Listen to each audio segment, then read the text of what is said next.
This is the city of Kamloops, home to 87,000 people. The lure of a peaceful afternoon draws many to the tranquil beauty of fragile grasslands in and around the city. All this is about to change.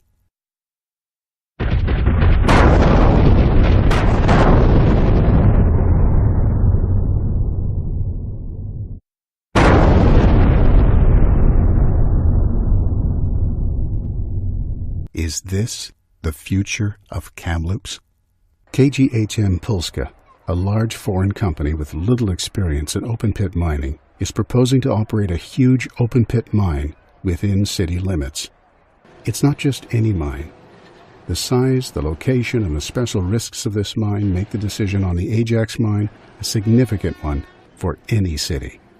It's a mine of giant proportions, with a footprint covering over 25 square kilometers of land, much of which is unique and endangered grassland.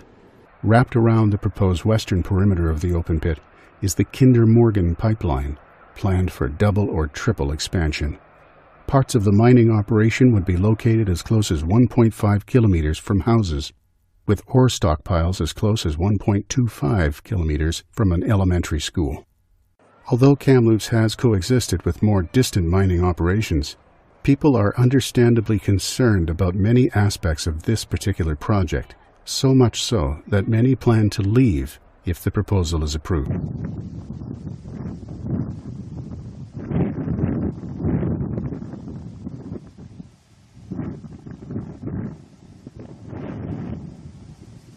Locally, concerns also exist regarding the impact this giant mine would have on the future of the city. Despite repeated requests, KGHM Polska has been unwilling to publicly release heavy metal assay results. And where are the company's baseline studies for heavy metals? Mining activities are known to release significant amounts of toxic metals. Because those toxins do not disappear, the cumulative effect over many years is a serious concern. What are the health risks for Kamloops residents and their children?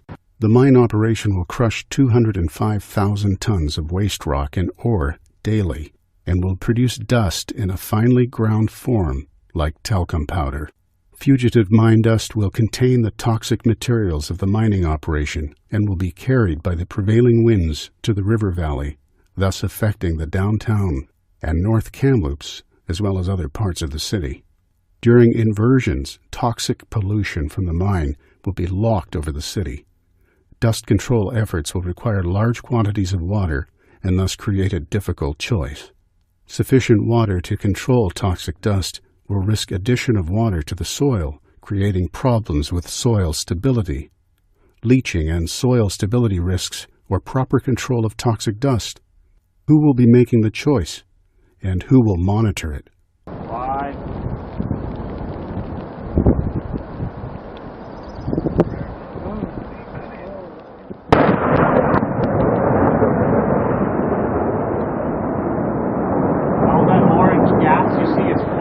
If you were standing there right now breathing that in,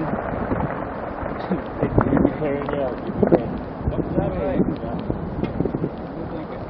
It's actually not even supposed to be there. Proposed mine will draw approximately 14.8 billion liters of water annually from Kamloops Lake.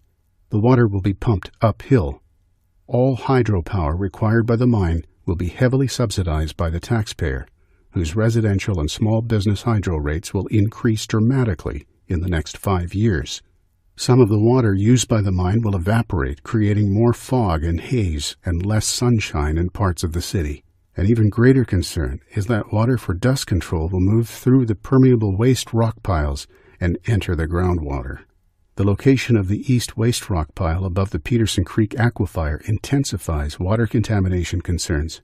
Any toxic leachate entering the creek will have an aquatic route to the Thompson River, affecting both the river and its salmon run.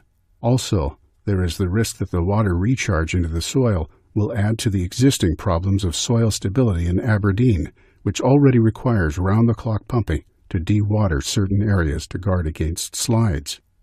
There is even less certainty of protection if the mine proceeds. The success of mitigation ultimately depends on monitoring and enforcement. The BC Auditor General's report has described these provincial regulatory functions as inadequate to handle even present-day development. The city has no say in the decision about the mine. It also has no control over the mine operation. If approved, Ajax will be exempt from all city zoning, dust and noise bylaws. Citizen complaints will have to wait for attention from the inadequate provincial agencies. In the words of Maud Barlow, National Chairperson of Council of Canadians, people can make a difference. Make your voice heard.